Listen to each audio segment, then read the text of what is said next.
आपलं 35 लाखाची जागा आहे, इथं आपल्या 2 BHK घर बांधायचं. 2 मीटर प्लॅन काढून देतो. आपण लय प्लॅन काढलेत मी लय पाहिजे. त्याला आपला हा फ्लॅट हे झालं 1 नंबरचं बेडरूम, हे 2 नंबरचं बेडरूम. इथे एक बेड, इथे एक बेड. हा बरोबर. ह्याला चिटकून संडास, ह्याला चिटकून संडास. पण बेड बशी कशाला संडास?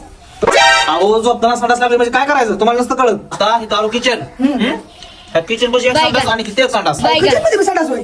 अहो साहेब करताना संडास लागली म्हणजे तुम्हाला कसलं बेड टाकायचं, इथं टाकायचं का रेशन टाकायचं? जाऊ दे रे, शेण टाका. रेशन टाकायचं का? बरं चालतंय. ह्या बेड मध्ये एक सीट एक संडास येणार. पाहुणे रावळे आली म्हणजे आहे ना बेड वर बसून हागलं पाहिजे, पाहुण्याची सोय झाली पाहिजे. तुम्हाला कळत नाही काय? गार्डन.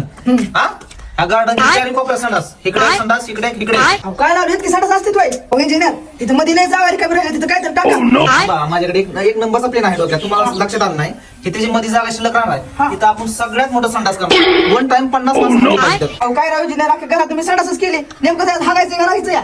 तुम्हाला इतकी सुविधा दिली मी आणि तुम्ही मला माझ्या प्लॅनला नाव ठेवताय. बस ते सगळं जाऊ द्या, तुमची ह्याची फिक्री झाली आहे. प्रत्येक संडासाचे आपले 1.5 लाख झाले. असे 1.5 लाख मिळून आपले 1 2 3 असे 40 झाले. 40 गुणिले ठीक है, टोटल समझ गया. 60,000 झाले का? टोटल झाले 60 लाख.